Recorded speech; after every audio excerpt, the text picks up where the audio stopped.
welcome you back to another Dr. Eric Debunks.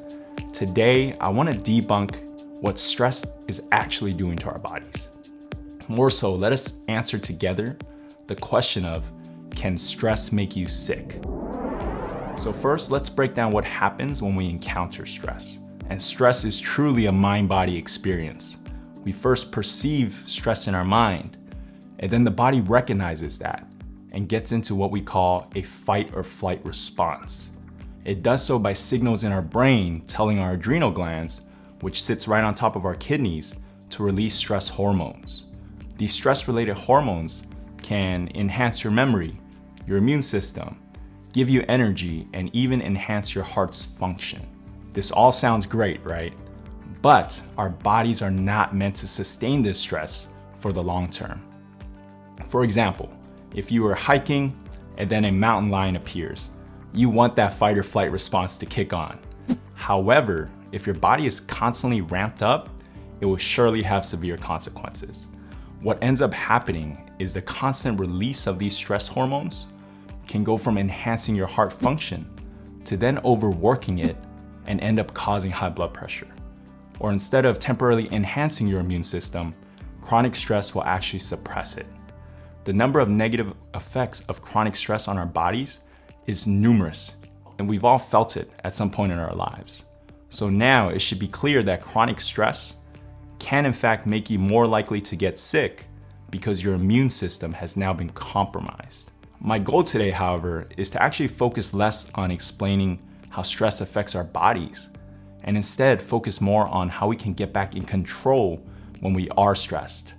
We talked about how when we perceive stress, our body kicks on this fight or flight response. But what if I told you with the right tools, we can activate a different response in our body that actually helps us relax and turn this fight or flight response off? So the first tool that can help you do this is called self-talk.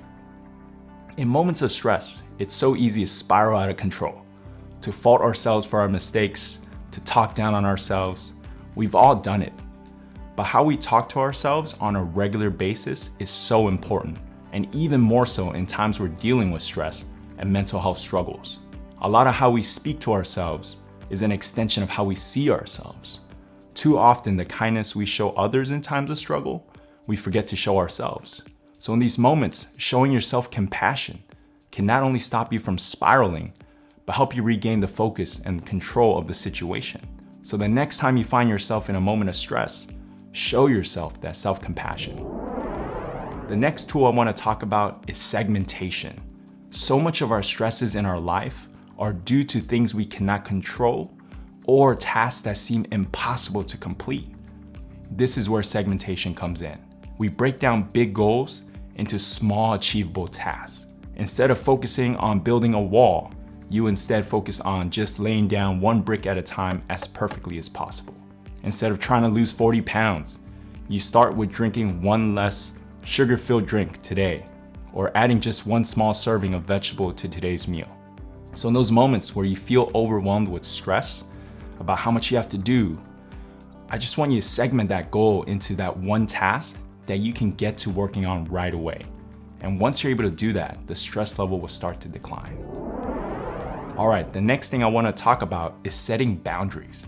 This means getting comfortable with saying no. Too oftentimes, the stress in our lives is self-induced.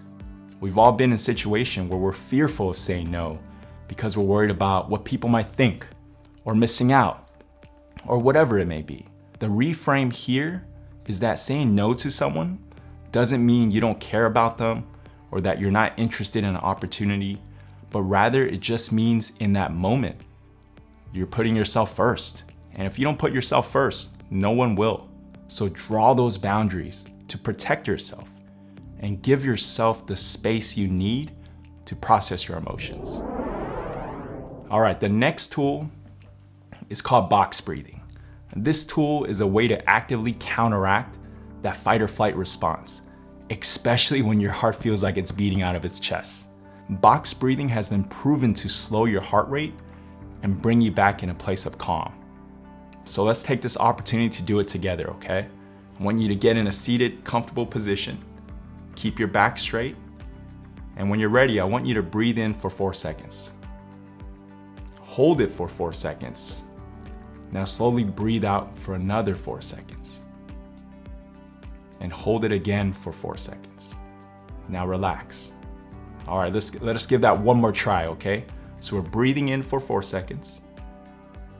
We're holding it for 4 seconds. We're breathing out for 4 seconds. And we're holding it for another 4 seconds. All right, now relax. So if you're ever in an overwhelming state of mind, I want you to just take a moment, close your eyes, and give this a try. This can be a great way to reset the moment and bring you back to a calmer state of mind. The last thing I want to impart on you today is deploying gratitude. One of the most powerful tools to combat stress, fear, anxiety, depression is gratitude. Regardless of the circumstance you're in, it is finding that space to be grateful for something or someone in your life that can be so healing. This exercise is so important because when we're not in a good state of mental health, we tend to spiral into negative thoughts. But by taking a moment to just write down 3 things you're grateful for in your life on a regular basis can help reset the negativity. And I also want to be clear that these things to be grateful for doesn't need to be big monumental life events. It can simply be being grateful to have a run-in with the old coworker and the great conversation you both had, or being grateful for the home-cooked meal you'll be coming home to.